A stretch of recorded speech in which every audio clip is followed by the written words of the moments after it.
Previously. Stay back! No! Die, die, die, die, die! I'm going to die! I f***ed up already? Well, it's my first attempt and I already died. My.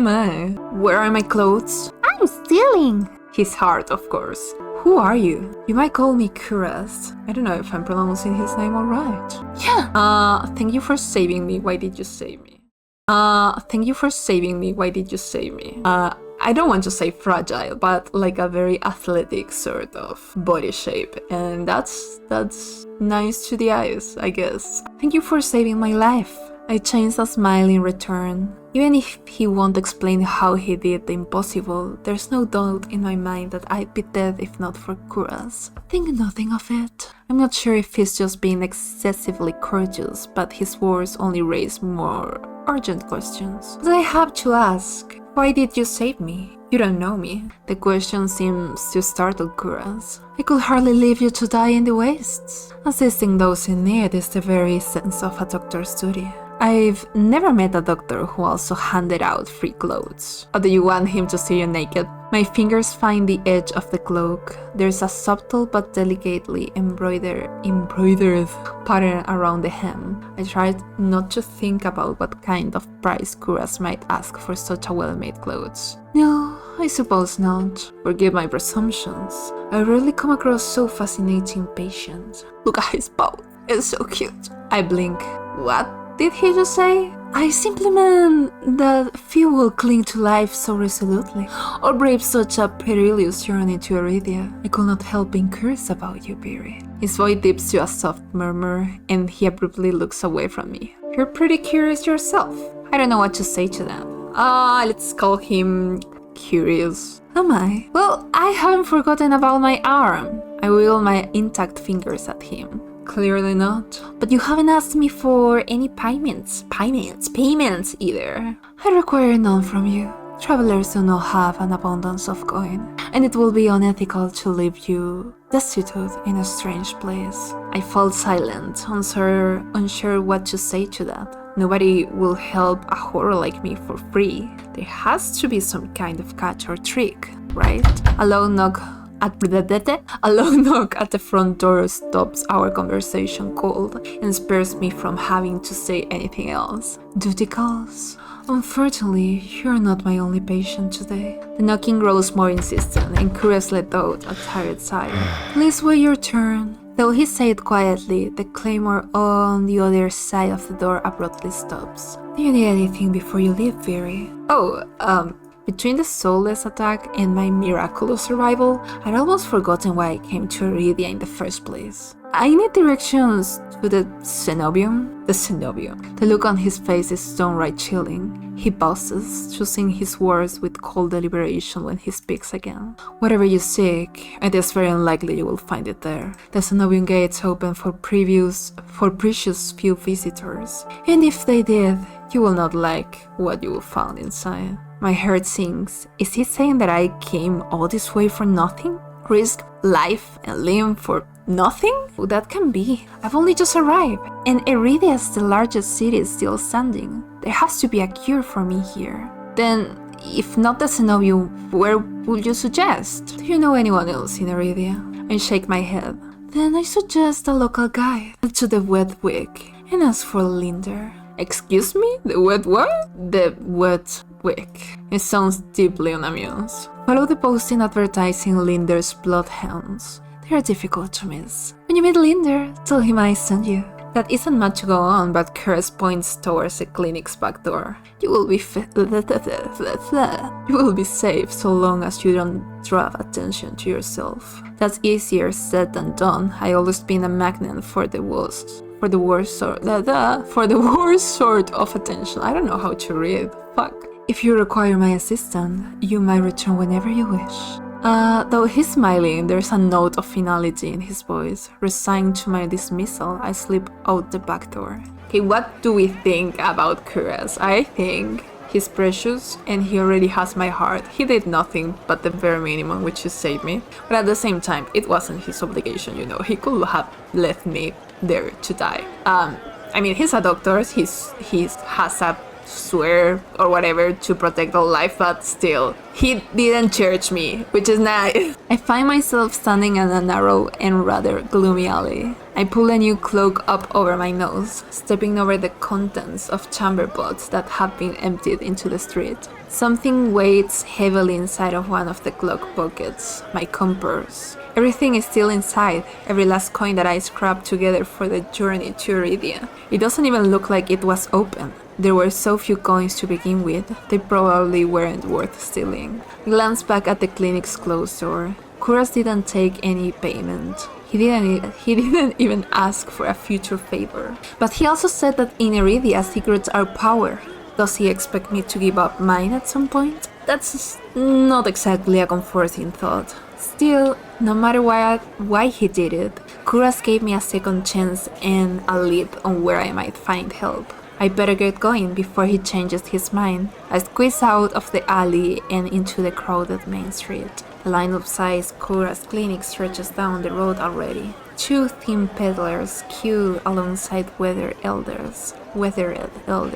If any place is in desperate need of a free clinic, it's this one. The cobblestones are treacherously rough under my feet. Deep grooves worn between them by regular flooding and decades of hard use. I knew Iridia was a river city, but I didn't expect it to look so eroded. The buildings are tired and dilapidated, all crammed together in narrow streets. A child darts by, clutching something greasy wrapped in paper. The smell of fried food drifts over to me. My stomach gives a faint gurgle. This morning's catch, fried up, hot and fresh. Not too many eyeballs today. What do you mean? That sounds disgusting, but I'm starving, so I duck my head under the stall's grubby awning. A large fish leers up at me, its three bulging eyes still visible through the thick layers of crispy butter. The vendor gives me a gap-toothed grin. What's the cheapest thing you got? The vendor points at a metal basket of what looks like long strips of savory fried dough. Fresh long lads, 3 coppers apiece. Don't burn your mouth. I take the coins out, counting them gingerly. At this rate, I might not even be able to afford dinner.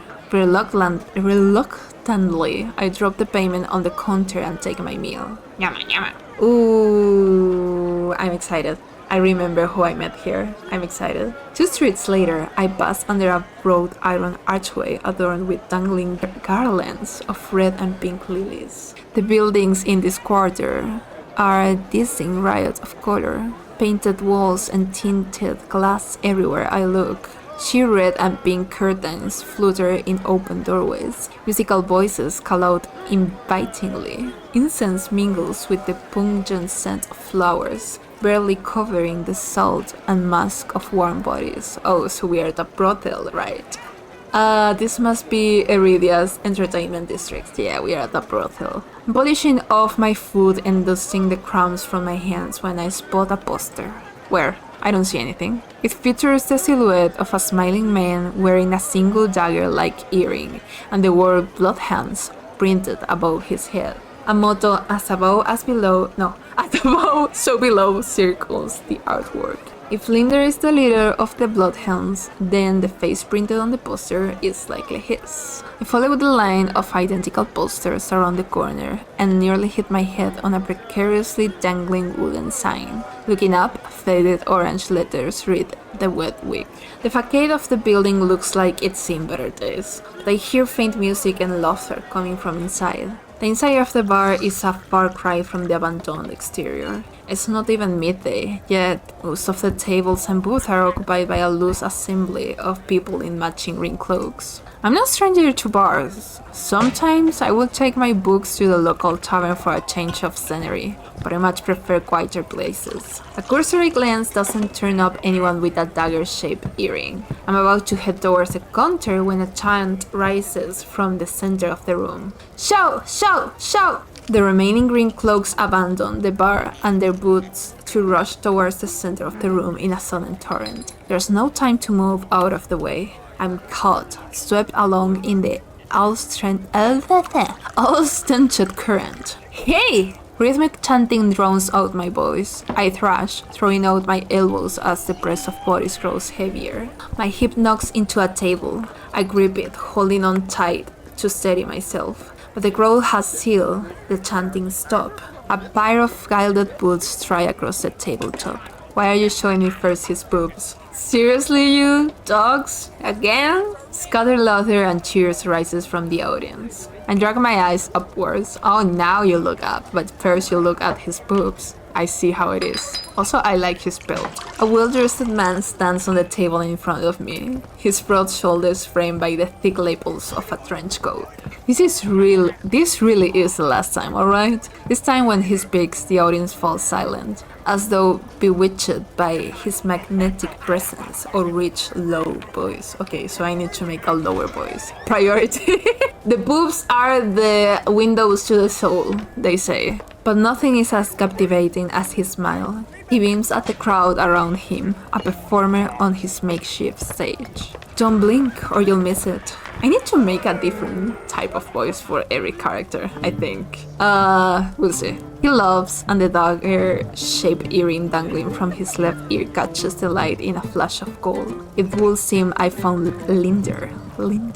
He raises his hand above the audience and snaps. A flash of pale green light, real magic, not ordinary stage trick, blinds me. A flower! As the brilliance ebbs, my gaze refocuses on the mage towering above me. He flicks his wrist and the magic spiraling around him walls, I think. Delicate flower stems sprout from between his pinched fingers. One by one, glowing lily petals spring forth. With a flourish, the mage presents the conjured flowers. The audience bursts into clapping and cheers. My mouth hangs open, and not just on account of the impressive performance. There was no incantation, no spell circle. I've never seen something so beautiful and intricate conjured so effortlessly. Then there must be an incredible gift mage. No wonder Kyras recommended him. Lear plucks the iridescent bouquet out of the air and turns in a slow circle, giving his audience a good look. Now, who could use some good luck?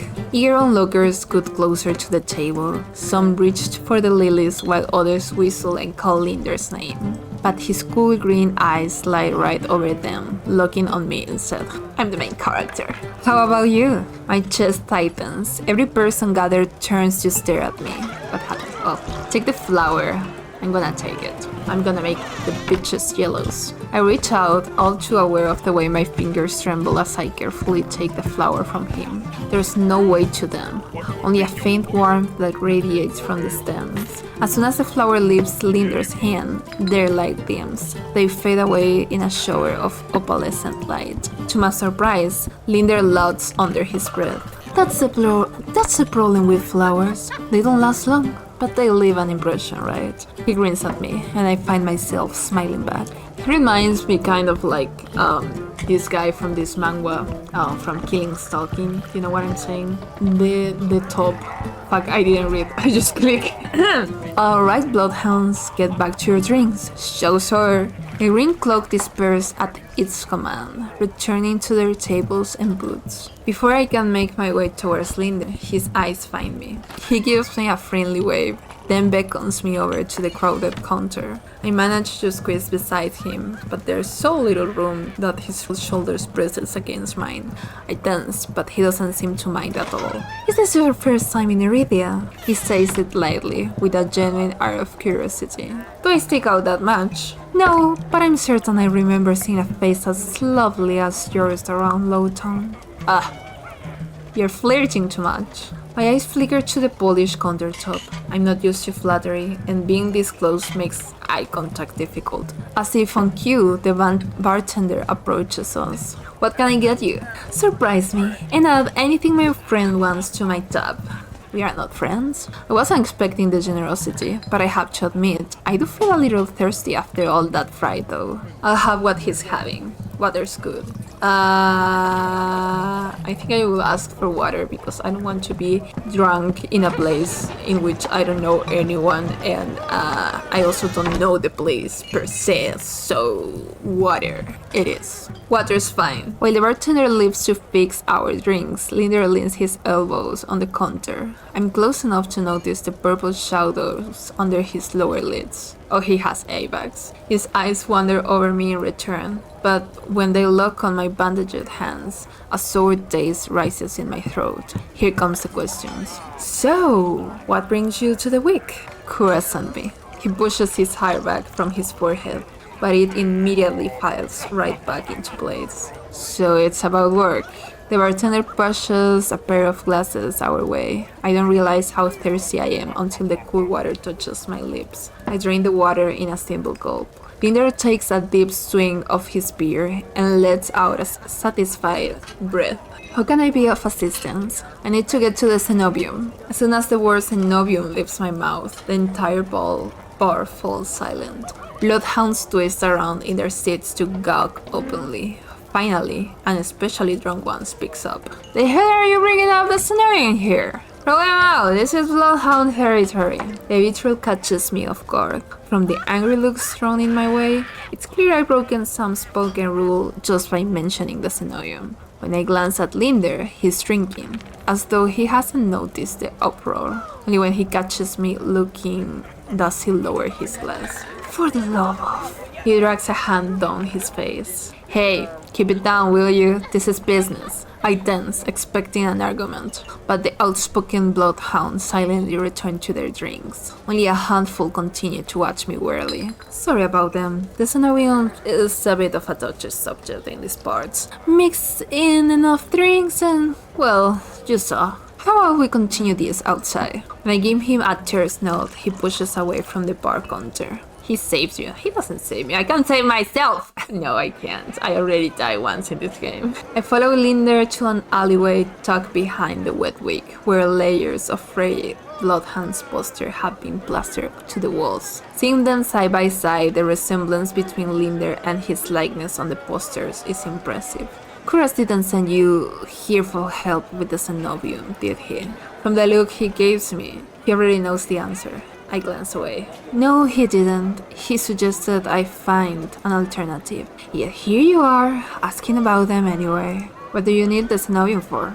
I don't want to tell them about my curse. The less people know about my capabilities, the better. Thankfully, Linder takes my reluctant silence as an answer. Well, I see you are already aware of the city's currency. Information's worth is weighed in gold here. Kuras told you the truth. The cenobium's dangerous. Get on their bad side and they'll imprison you if you are lucky, or torture you if you are not. Torture? My teacher never described anything like that. But the cenobium's supposed to be a place of learning, a sanctuary. The cenobium has always been heralded as the last bastion of human knowledge, a shining beacon of hope in a world steeped in nightmares. If any place held answers, it will be the cenobium. That's why I came here.